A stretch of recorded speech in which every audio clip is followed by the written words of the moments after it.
So I'm here with two of my favorite people, really good friends of mine that we've been working together at Gold Derby for many, many years. Charles Bright and Tony Ruiz, welcome. Hey there. Hello. We have so much to talk about. I think we should just launch right in.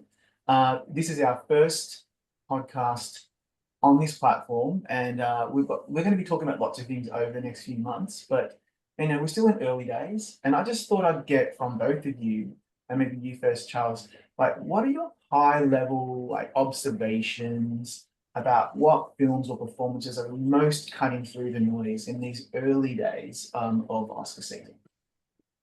I think there are three films that are particularly standing out right now. One has actually opened in theaters, and that's One Battle After Another, which really seems to be uh, looks like it's going to be like the equivalent of what Oppenheimer was for Christopher Nolan. um, at least at this moment. But also, Hamnet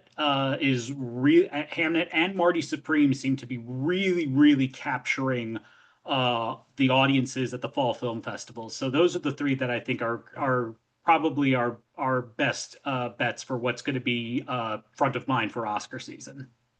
What about you, Tony? Yeah, I would definitely agree about the first two. Um, I think the early reaction to Marty Supreme is really fascinating to see if that translate into something um, beyond just Timothy Chalamet. I'm really excited to see if the Cannes love for Jafar Panahi, um, if that translates into a nomination for him and for the film as a whole, especially since I think all of us in the film world were like, oh my God, Martin Scorsese is embracing Jafar Panahi on stage. It's like being anointed by God. Mind So, equals blown. yes, exactly. It's Um, true. so I would And really thank God love to he's see able to where can that does. and thank God he's able to actually campaign because at first I didn't know that he had been released from his house arrest. So when I saw him at Cannes winning the Palme d'Or, I was like, okay, that's great. But I was actually nervous that he wouldn't be able to get into the country because of travel restrictions. Um, and it seems like that's not going to be hindering him. So I mean, thank God for that. He's going to be able to campaign. Yeah, that's really true. I want to unpack a few things that both of you have said. And first of all, one battle after another, it came out. Well, first it was screened for critics, and we started hearing a lot of noise about this is PTA at his absolute peak. Okay, and this is a director, a filmmaker that hasn't been recognized as fulsomely, perhaps, by the Oscars as a lot of us would have hoped. This is his opportunity. It's a pretty mainstream film. I thought it was absolutely freaking brilliant. In fact, it's going to be one of my favorite films of the year by far. I was just so involved in the story, the acting, the writing, everything about it, and I noticed that it's getting widespread respect from critics and fans and movie nerds and on social media, and even those youngins in the Gen Z crowd are really enjoying it, and perhaps maybe because it's being very smartly promoted on TikTok and those kinds of platforms. Do you both think that that level of engagement for a film, even if box office may not necessarily be in its favor, is going to help propel that to perhaps maybe being the front runner? What do you think, Charles? I think I think one Oh, of the I think one of the things, because there was an article today, I can't remember if it was in Hollywood Reporter or Variety, about how even as well, I believe the film opened at number one at the box office, and It did. is, I think it's currently at about 140 million worldwide, but it's also a film that, according to most of the estimates, is going to need to make about 300 million to break even. So I have a feeling with One Battle After Another, this could be a film that needs the Oscar nominations, that needs that won't necessarily need the box office to get in, but the nominations and the attention during award season could bring it, uh, could could give it a second life in theaters. We've seen that happen so many times of films that maybe weren't, box office juggernauts, that awards attention brings them out. Yeah, that is a very good Yeah, and point. I'm totally with you on that. I think this is the best position that Paul Thomas Anderson has ever been in terms of the Oscar race. And it's very interesting because I'm always someone who's always been very hit or miss with Paul Thomas Anderson. Like I love Magnolia. I think There Will Be Blood is a masterpiece. Um, Inherent Vice, I could not get into. The Master, I was very mixed on, and Phantom Thread, it just didn't grab me the way it did for so many other people. So Yeah. I'm always very like interested into how I'm going to react to a PTA film, and this one just blew me away. I thought it was absolutely incredible. There are parts of it that are even like surreal. It feels like it's surreal parts of it, especially with the Sean Penn character. And I really and the fact that it also speaks to this moment that we are in right now as a country and as a society really just it's hitting everything it needs to be in order to be talked about. And I think that the it's just been perfectly placed to possibly go all the way. Yeah, at least at this stage. And I think obviously anybody suggesting that they know all the answers at this point in the race is lying. And obviously this is a lot of this is fun and we all like to make these bold predictions and it's a lot of this is conjecture. But I feel like one battle after another could absolutely go all the way certainly at this point in the race. Let's talk about Hamnet as well. Yeah, you mentioned that. Chloe Zhao is an incredible filmmaker and has been recognized before. We know that. I think this is her best work ever. And when I walked out of the screening the other day, I was floored. The first half is, I don't want to say too much, it's still under embargo, but I feel like the first half is wonderful. The second half completely blew me away. And I can see how this is the kind of film, Shakespeare adjacent, period, it's about grief, that I really think it could go very far. It's exactly the kind of film, Charles, I think, that that Academy voters beat up. Do you agree? That's what it seems like, and it feels like that's going to be having the real emotional factor going into this. Not saying that one battle after another doesn't have an emotional factor to it, but this is really going to have that really pulling on your heartstrings. And the fact now that Chloe Zhao is someone who's been rewarded by the Academy. In one of the most bizarre years ever. Um, I think they're going to be. I think that they're going to be very, very positive on this one. Yeah, I could see a split. I could see I could see a situation where this could be a split of, the best picture being the emotional powerhouse, and director going to the long overdue auteur. In many ways, uh, not as a comment because I haven't seen Hamnet yet on the quality of the film, but there's certainly a dichotomy in the same way that there was a dichotomy with Coda and The Power of the Dog. Um, I could totally see that kind of situation coming up again. But everybody knows how much I love Chloe Zhao. I love Nomadland. I think The Rider is one of the greatest films of the last 20 years. And based on what I've heard so far, Yeah. as an English teacher, a Shakespeare adjacent thing, period piece, that's like right in my wheelhouse. Hello, it's my Sign me happy up. place. And I that's will, actually what you described there, Tony. The split is exactly what I have predicted now. yeah. Yeah, and I will say, Tony, that you have been a fan of the writer from the get-go. You were a fan of Chloe Zhao before a lot of people hadn't even heard of her. So I can imagine that this film, I think you're going to love it. I think this is exactly the kind of film that Tony Ruiz will shed tears for, honestly. But let's move on because there's something really interesting to me that you both mentioned, and that was it was just an accident. by Jafar Panahi, who is such an incredible filmmaker, so highly respected, but obviously many Iranian filmmakers have not broken through completely at the Oscars. We've seen some in the past. And for example, even though this was a technically German film, last year, The Seed of Sacred Fig, many of us thought, Mohammad Rasulov would make it into Best Director, it could make it into Best Picture. It didn't happen for that film, which was very much an Iranian story. This time, and also, by the way, that won the Palme d'Or as well. I just see a lot of correlation between the two because, I'm trying to see if I can find a pattern here. I just wonder, Charles, do you think that this movie, even though many of us haven't seen it yet, do you think this movie could go all the way, at least by receiving nominations outside of the international feature category? I think so. The fact that France has chosen to submit it is that was probably one of the biggest obstacles because we knew Iran wasn't going to submit that movie, but it was just a matter of if another co-producing nation would submit it, and France did. So that cleared a lot of things.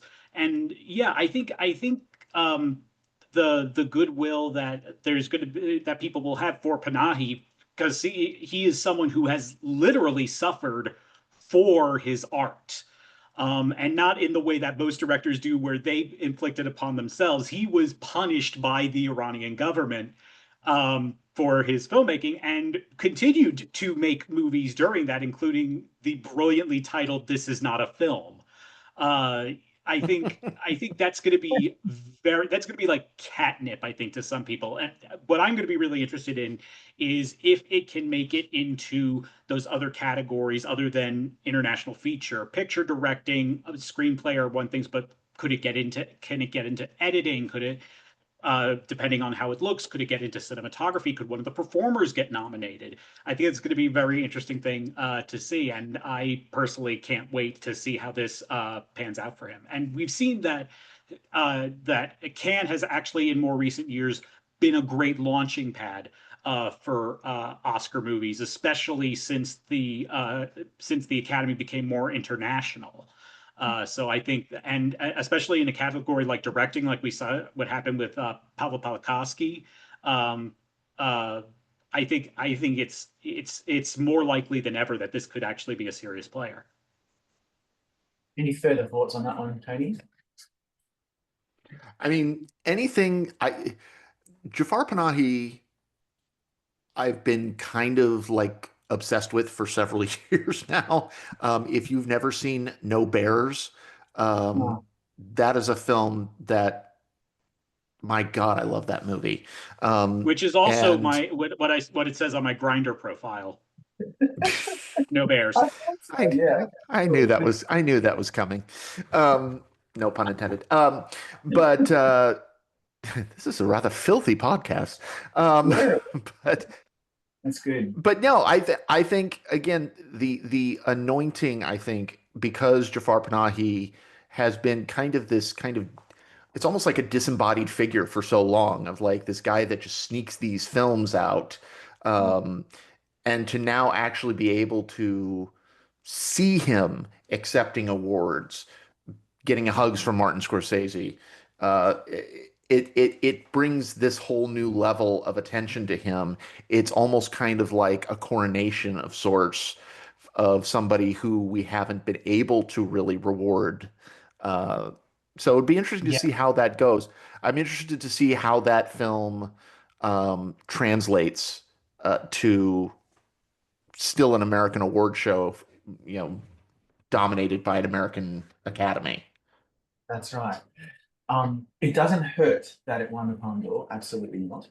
And speaking of festival breakthroughs, there's another film that really just hit my radar recently. It helped also, I was looking at predictions over at Gold Derby, which is a really great place, by the way, to see what people are predicting day in, day out. Charlie, you have The Voice of Hinge Rajab in your top 10, and I know you've probably done that to raise a bit of awareness for it, and because you feel pretty strong about it now, things could change. But I looked it up and realized, of course, that's Kauthar Ben Hania's latest documentary, She has two Oscar noms under her belt for Four Daughters and The Name of Solid Skin. The first one being a narrative feature, the second one being a documentary. She is one of the best filmmakers working today. An amazing Tunisian filmmaker. And this film is so relevant. Obviously, it's about the situation in Gaza. It has the Golden Lion behind it at Venice. So that could be a. I mean, I'm very skeptical that it makes Best Picture, Charles, but what are you thinking about that film right now? I just think that it's I have it in my 10 slot.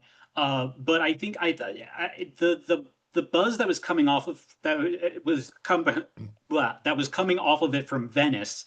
I found it almost just the story on its own is just incredible, and the fact that they were able to make this movie is a real testament to it. And so I think that I just think that it might just have that little nudge that could get it there. And it's also very timely in the same way that I'm Still Here was very timely last year with the Oscars and ended up doing much better than getting that surprise Best Picture nomination. So I think it's one of those wild cards that we could see. We'll have to wait and see about how it'll play with most audiences, but I think it's going to be interesting. Yeah, I totally agree with that. And thinking about fall film festivals after Venice, Cannes, Hamnet obviously has done very well at Telluride and Toronto. That puts it in very good stead. Looking at the past 10, 15, 20 years, films that do well there tend to do well at the Oscars. And these, of course, being in the Oscars wheelhouse, Chloe Zhao's film could absolutely become the frontrunner, depending on how it continues to perform with other precursor awards and the guilds. But there's another film that did quite well at and that was Sentimental Value. Lately, we have seen an influx in the Best Picture category for French films and at least films from Europe that have a nice prestige pedigree. This is Joachim Trier. He is, so beloved in the industry, and yeah, it stars Papa Skarsgård, who I'm still getting over from his performance in Endor. And so, do either of you have any thoughts about Sentimental Value? Is it still in the running, right at the top? Is it a film that you think there's much excitement or energy for? What do you think, Tony? Well, it's a film that I really want to see because I think Trier's last movie, I think, was the worst person in the world, Yes. Yeah, great movie. which also starred the leading lady from this film, the great Renate Reinsve, Yeah. who gave one of my favorite performances of that year in that film. Um, but I think this could be one of those. Uh, like Anatomy of Fall, like those small films from Europe that just kind of catch on because Lord knows the reception to Sentimental Value has been quite strong. People who are seeing that film love that. Have either one of you seen it? Not yet. It's on the list. I'm seeing it It's on Friday. yeah. Oh, you're seeing it on Friday. Stay I'm tuned. it, my schedule for Middleburg, the first three movies on Friday, it was just an accident. Or no, it's The Voice of Hind Rajab. It was just an accident, then Sentimental Value. Wow, that's what a great day. That's a That's a great day. lineup. You know what, mate? Charlie, why don't you preview Middleburg? You're about to head over to Middleburg. You've been going there for years now. I'm so excited to get your coverage from this film festival, but talk us through what you're most looking forward to and anything else that you can share for the time being. It's interesting. Middleburg is a very interesting film festival. It only started, I think this is the 13th year that it's been around. It was started by a woman named Sheila Johnson, who was an entrepreneur in the 80s. Her and her then husband started BET, Black Entertainment Television, and that's where she made a lot of her money. And then she also has operating these resorts called Salamander, which the main resort is in Middleburg, and that's where most of the festival takes place out of. And it's become a very popular stop now, kind of on the same realm as Toronto and Telluride. I don't think it's quite up there yet, but it's definitely a place to be. And among the people that will be there this year, Noah Baumbach's going to be there with Jay Kelly, Chloe Zhao will be there. Rose Byrne will be there for If I Had Legs, I'd Kick You. Um, I can't remember the Brazilian filmmaker's name behind The Secret Agent. Yeah. Um, he will be there. There's gonna be a lot of people there, and it's I'm very excited for this year. I have 15 movies that I'm hoping to see over the 4 days that I'm there, and I'm probably most excited for It Was Just an Accident, Sentimental Value, A House of Dynamite, because I think I love Catherine Bigelow, and I love her politically charged movies. I think those are incredible. So I can't wait to see that movie. Um, and also Wake Up Dead Man, because I've been loving the Benoit Blanc mysteries, and this one seems like it's a bit more of a more serious direction. But I'm still very excited for it. Yeah. The filmmaker is Kleber Mendoza Filho, and he had another film out not long ago called Bacurau, which I think was kind of in the running for international feature, representing Brazil. It didn't make the final cut. So he's a really interesting emerging Brazilian filmmaker, and I just find it really interesting that last year, Tony, you'll recall that we had a very high-profile Brazilian actress in Best Actress. Many of us thought could have won Best Actress. And now we have Wagner Moura in contention in Best Actor for another Brazilian film, and a Brazilian film also, by the way, that is very much an activist film. It just seems to me that Brazil is really providing us film nerds with some really interesting material. What do you think? Well, I think it even goes beyond the whole Brazil thing because I think one of the benefits of the Academy becoming more international is that now there is a push uh, to market these, films from outside the United States in a more aggressive way so that they become more aware, so that American audiences become more aware of them. And so that it becomes a way for people more than just the film nerds like us to see these films in a more convenient way than maybe we would have had to like wait for streaming, or we'd have to get them on DVD or Blu-ray or things like that. But now it's not unusual for us to get An Anatomy of a Fall and I'm Still Here. I think that the internationalization of the Academy has not just made it so that the Oscars are impacted, but the films that become available to film lovers are far more. There's just a much more of a rich choice of things to watch, and There's I love it. Yeah, I think it's one of the best things the Academy has ever done is opening up their membership. Obviously, I think it came out of the controversy about Oscars So White back in the day. They realized that, the Academy is full of older, white, male, generally filmmakers and industry-ites.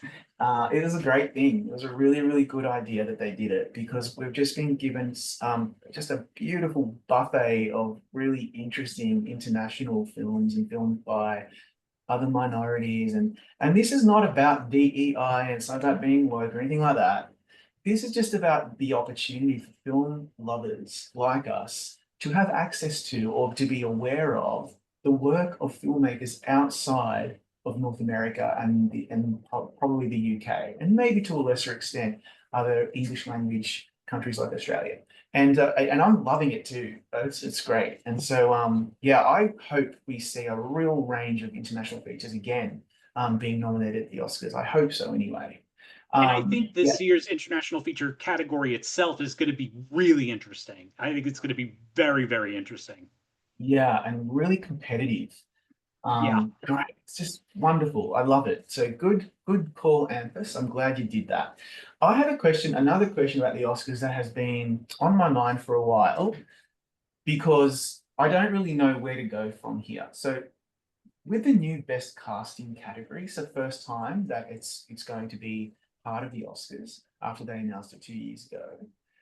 We've seen best casting awards being given by other industry awards groups like the Emmys and whatever else.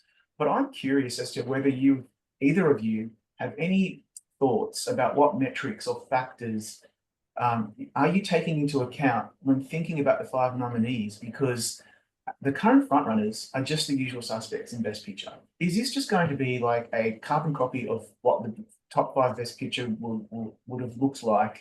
And so it ends up being consolation prize? Or do you think the casting directors in the Academy are looking at other things, maybe acting heavy films or whatever, to when nominating their films? What do you think, Charles? I think so. I think that's going to be really interesting to see, which films actually break through. And I have a feeling there's probably going to be a lot of ensemble films that break through. It'll depending on how SAG the best cast category looks, it could very well look like that because it's going to be interesting. We're going to be looking for things like, did they have to cast a lot of children? Because that's very much looked upon in the casting world as something that's very difficult to do and gets a lot of notice when it's done well. And also finding new talent. And I think that's what's going to be very big for One Battle After Another with Chase Infinity, uh, and her performance in that film. I think it's going to be something that's going to really catapult it in that category. I think it could just be a carbon copy of like what we think are the top five for Best Picture. But I really do. But I think for it's going to be films that we do think are truly like this was very well done in terms of its casting. What do you think, Tony? Yeah, I think the danger is always there. I think what's going to be interesting because now that we have this expanded Best Picture category, there's going to be there's one of two ways they can go. They can pull all of the casting nominees from the list of eight, nine, 10 Best Picture nominees, or there could be some surprises. Like, for example, if something say like Wake Up Dead Man, um, it's something that has that kind of ensemble cast, uh, Yeah. could make its way in there. But I do think that for a film like One Battle After Another, where you can literally like blink and there's another great performance of, like, oh, blink, there's Tiana Taylor, blink, there's Regina Hall, blink, there's Benicio del Toro. Um, um, I think that when you start getting into that kind of like, ooh, here's a film that has so many performances that could be nominated, and yet there's only like room usually for like one, maybe two from a single film to get in. I think maybe that's where the casting might go. But we're in kind of uncharted territory when it comes to the Oscars. We're so used to it with the Emmys that you never know where it's going to go. And isn't it nice that Yeah. for most people, this is like the first time we've had a new category in a long time. Time. I know it's really exciting. I feel like in 10 years, it may become the category where people will say, just like they do at the Emmys, that if you don't have a casting nomination, you're probably not going to win Best Picture or something to that effect. I just feel like if you've got like I think it directors, could take it. It could very much take the uh, the yes, editing Yep, nomination, and the editing stat. Yeah. yeah, yeah, it could take the editing stat. How interesting would it be? I think it could do one of two things. I think it could be like if you have editing and casting, you're in a good shape for Best Picture, or is casting going to supplant editing? That's that's right. that's also a possibility.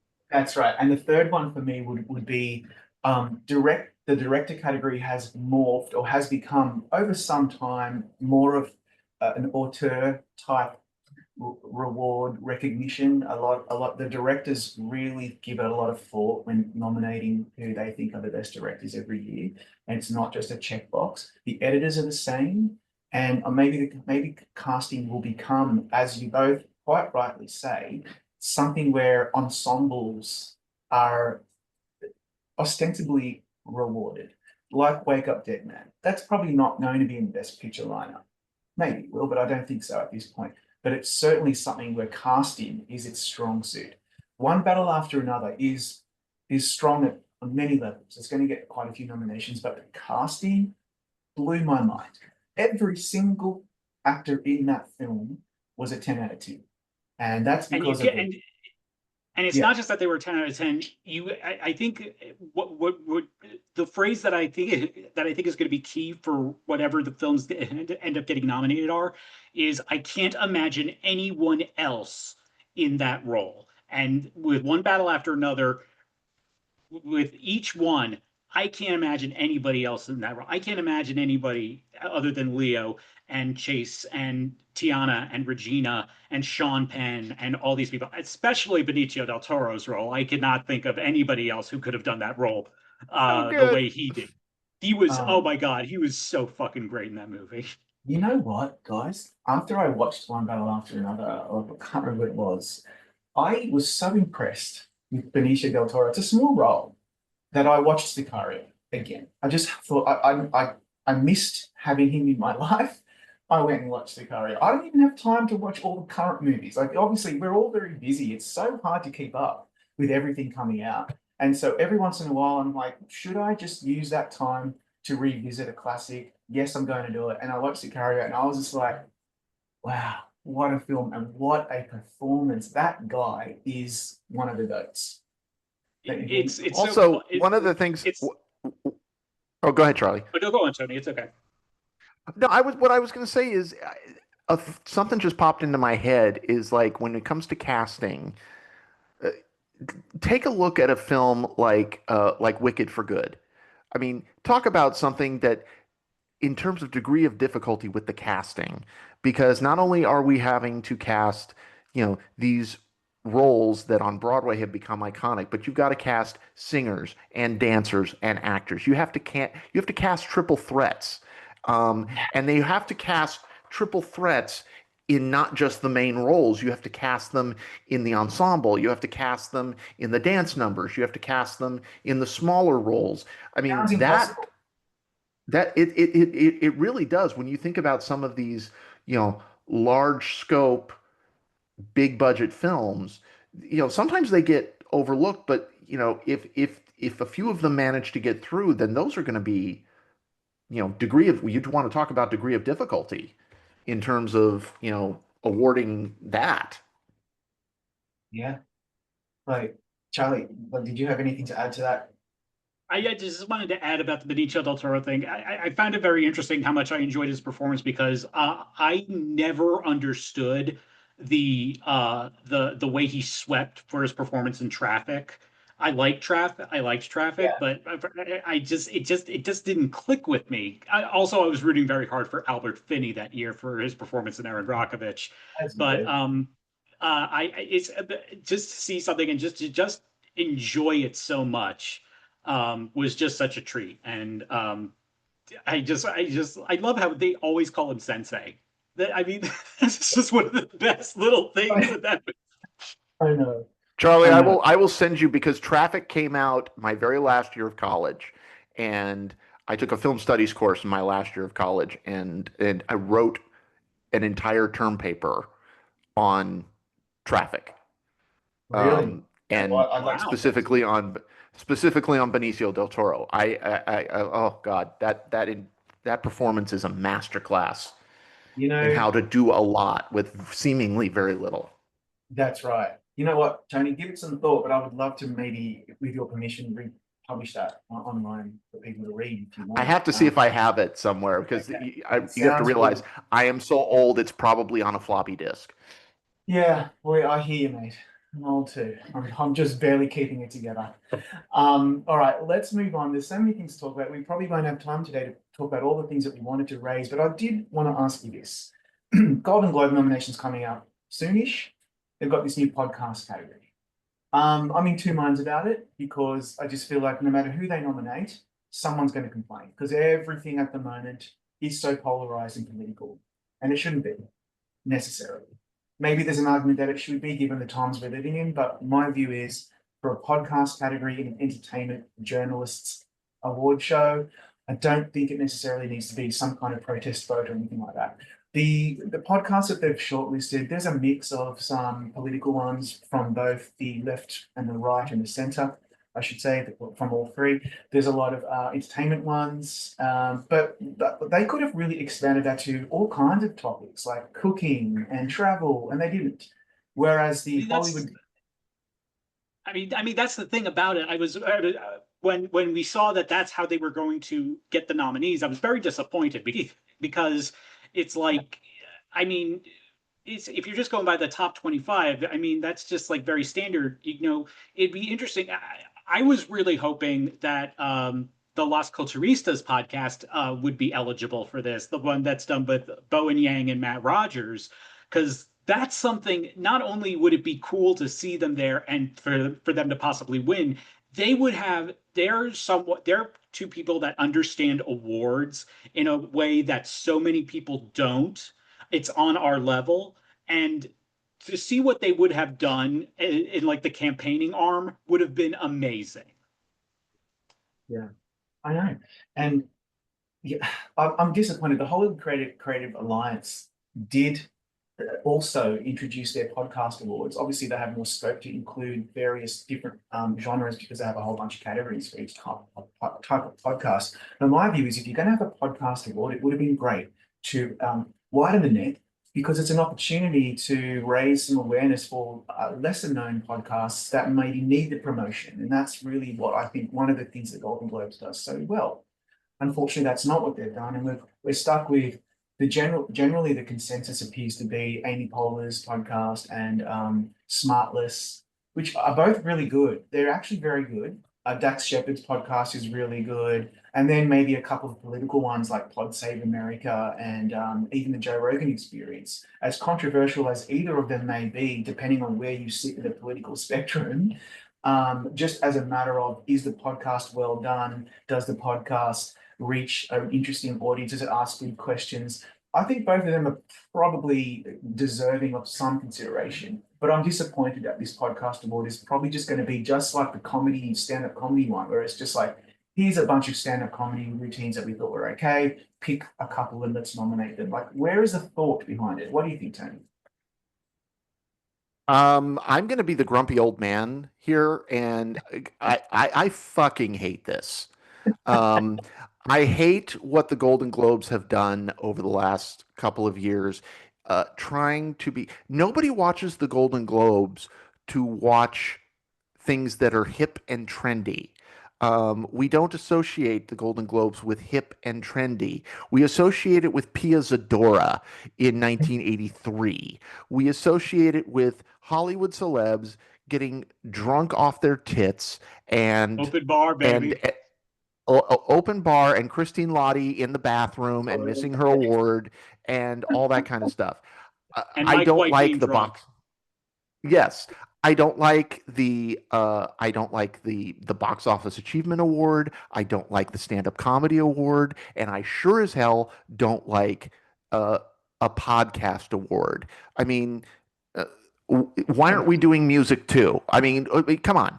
Yeah, What are we doing here?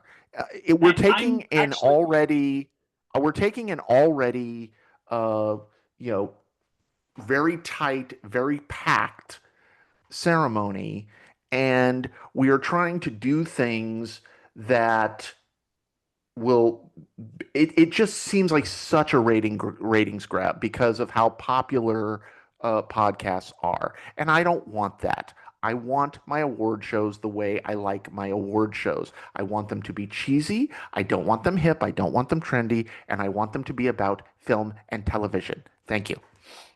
I'm thank you for actually coming with to my I'm TED actually Talk.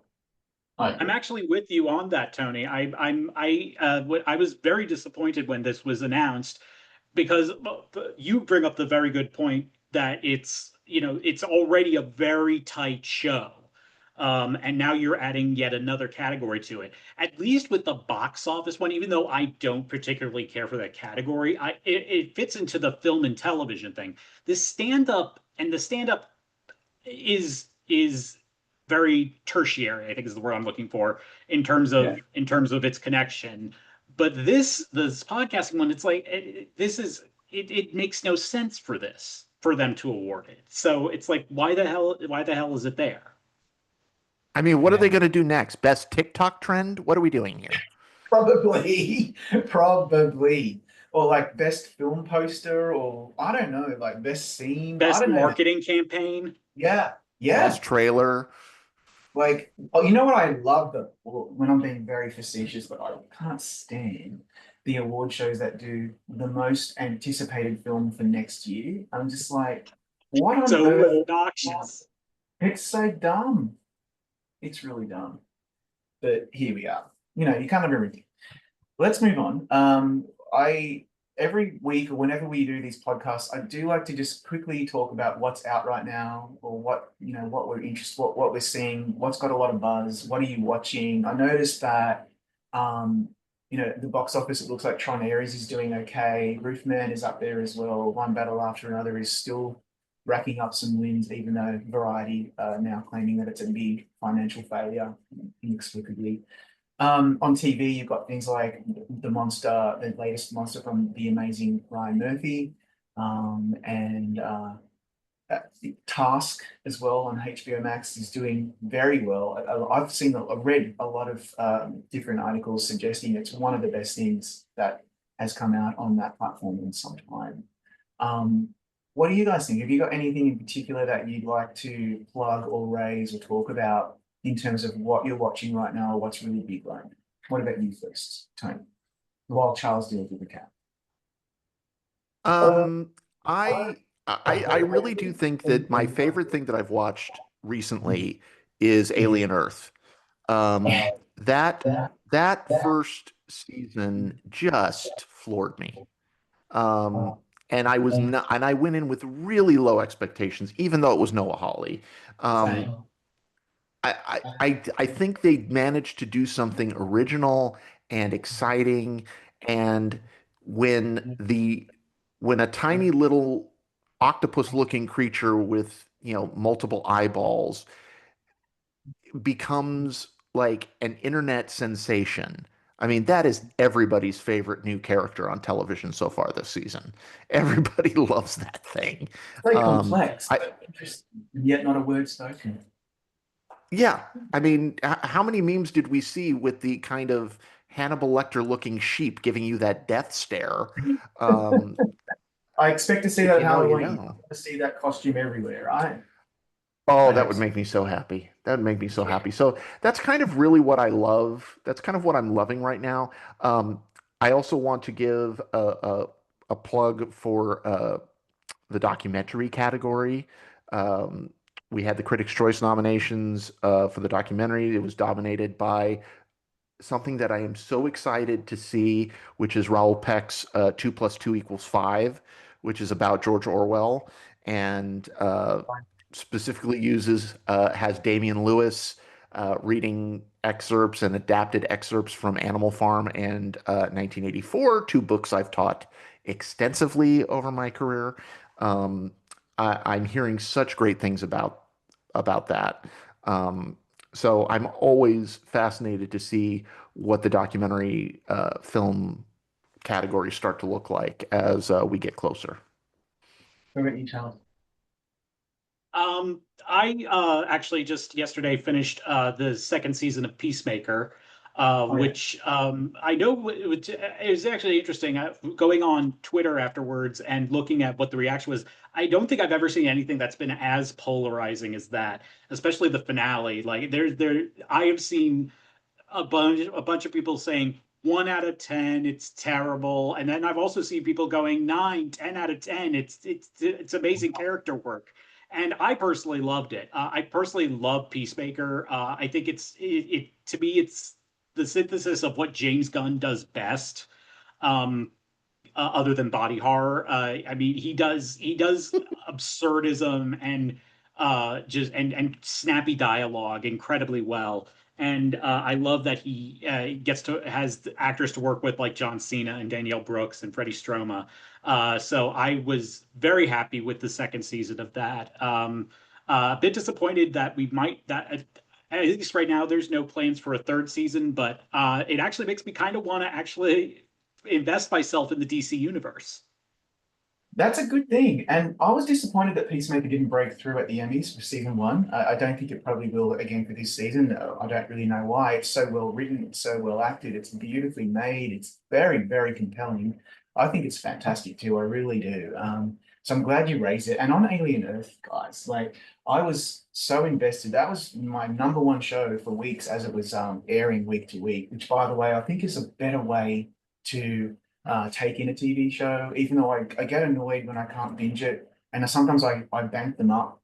But it is good for building momentum and word of mouth for a show. And with that one, I felt the episode that I think it was this the penultimate one or the one before where it was just I think it was something called like In Space No One Can Hear You Scream or something like that. And it was just kind of like a flashback episode to find out what happened on the ship. And that one was to me one of the best alien films that I've ever seen. And I'm an alien obsessive. And that show blew my mind. I was maybe slightly disappointed with the ending, and I know a lot of people on social media expressed their views in that they didn't like the way that it ended so abruptly. But I'm prepared to trust Noah Hawley. He's a very accomplished filmmaker, beautiful writer. Let's just see what happens. It was a great first season. It was a lot of fun. And not everything has to be a prestige masterpiece.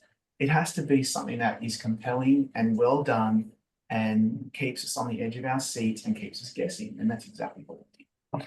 And And the Um, funny thing is, I just want to add to that. I want to add to that because I think what Alien Earth does so well is that it is, yes, it is a sci-fi horror thriller, and I completely agree with you, Rob, that that episode, the flashback episode, is the closest thing anyone has ever come to replicating the tone of the original 1979 film. The tone, the look, the feel, the cinematography, the sound. I mean, it was eerie at times. But what I think is so great about that show is that it is very stealthily about so many modern things. It's about the dangers of capitalism. It's about consumerism. It's about individual identity. It's about AI. It's about humanity and what technology and greed in combination can lead us to, and what the pratfalls of those things are. And I think I sure as hell wasn't going into this expecting it to be that. But it very quickly became that. And I think that's one of the reasons why that show, I think, works so much is because it works on so many levels. If you're there for the social and political commentary, it's there. If you're there to get the crap scared out of you, it's there. Yeah, I know. I hope it doesn't take another 3 years to get a second season. This is what we're dealing with these days. We get short seasons and we get 3 or 2 year breaks between them. Whereas back in the day, it would be 22 episodes and then you'd have summer and then they'd be back in the fall or winter or whatever it may be, depending on where you are on the planet. I totally agree with that. Let's move on before we run out of time because there is plenty more to talk about, which we will next time. That I have this one question about something that I wasn't sure, I didn't realize it was as big as it is, and that's K-pop Demon Hunters. That is that is a revelation to me. It is so huge. It's such a blockbuster for Netflix. It got its 1 week screening window, theatrical screening window, so that it can be eligible for Oscars. It's killing it on Netflix. It's killing it on the Billboard chart with its song Golden, which I assume will be a frontrunner in the best original song category. Um, my question to you both is, given that you don't currently, you don't have teenagers living in your home like I do, because that's how I got into it. What do you think of K-pop? Have you seen it? And do you think it's worthy of all the hype? I will tell you, this movie came into my house completely by accident. We all, my entire family got hit with COVID uh, several weeks back. And my husband was in the bedroom in his recliner, and all of a sudden I hear this music coming from there, and I was like, what the hell is he watching? And he was watching K-pop Demon Hunters. Now, this is a man that doesn't like animation, that doesn't necessarily like musicals. Why I'm married to him, I have no idea. But and has no idea what K-pop even is. And he watched this thing back. He loved it. And as a high school teacher, I've been surrounded by it ever since. I cannot Really? escape it.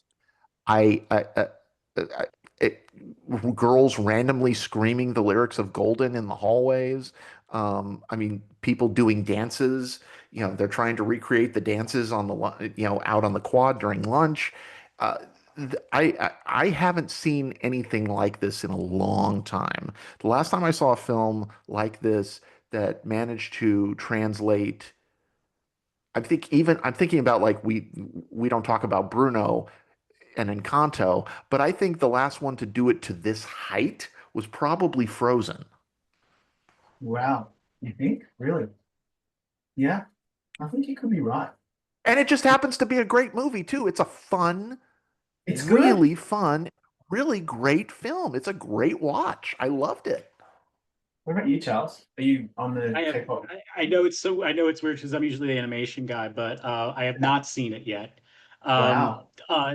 I know, but I think it's also just speaks to the way that K-pop itself has actually come into the mainstream of American culture, um, which is something that caught me completely by surprise. That's not something I ever had on my bingo card for the last 10 years.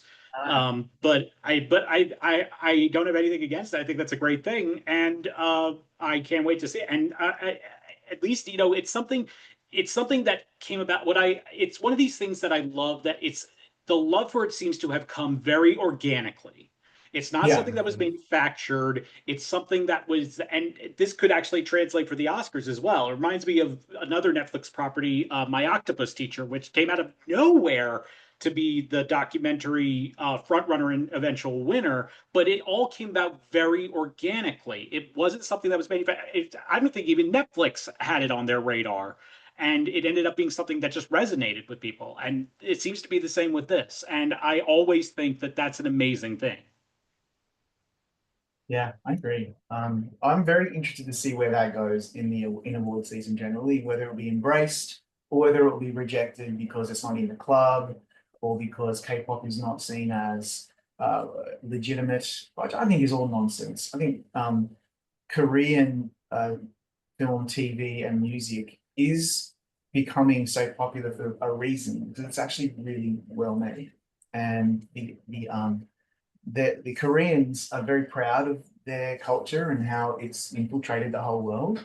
And so I would love to see it nominated for Best Animated Feature. I'd love to see Golden nominated in Best Original Song, and perhaps maybe Golden eventually nominated at the Grammys whenever it's eligible. Yeah, very, very interesting times. I look forward to I that. mean, the fact that we had Flow as the winner of animated feature this year makes me think really, and almost anything is possible in that category now. So true. Absolutely. And the same thing, I think the same thing with original song. I mean, when you have winners as diverse as, Natu Natu from RRR, and you have, Jai Ho from Slumdog Millionaire, we Hard out can here for a pimp and lose yourself, man. hard, Those are some yeah, great wins. yeah, so I think anything's possible. I think I see no reason why Golden couldn't just be the song of the year. Um, Yeah. across many different awards. Let's see what happens. I'm looking forward to that whole journey. Let's see what happens with that. Well, I think we're probably time to wrap it up. We're going to do this obviously way more often. I think not only to get this stuff off our chests, but also because it's fun and we can track the award season over the next few weeks and months. And then just also talk about what we're watching. Sometimes, Tony, I want to hear about that Hallmark movie that you watched last week, because I know you love the Hallmark channel, and that's a blind spot for me. And Charles, you sometimes watch very They start obscure. on the Christmas movies start on Friday. Oh, there's so much to talk about then. And He has a Charles, countdown clock. He has a countdown clock. You know he has a countdown clock. he does. He does. I have And three. I want to hear all about it. So we'll get there. But in the meantime, everybody, thank you so much for joining us for episode 1. Um, where can we find either of you on social media? I know you're not huge social media fans because you value your mental health, but Tony, where can we find you at least on social media if someone wants to reach out to you? I am on Facebook somewhere, but yeah, I actually take pride in being a cranky old man that wants people to stay off my lawn and not talk to me.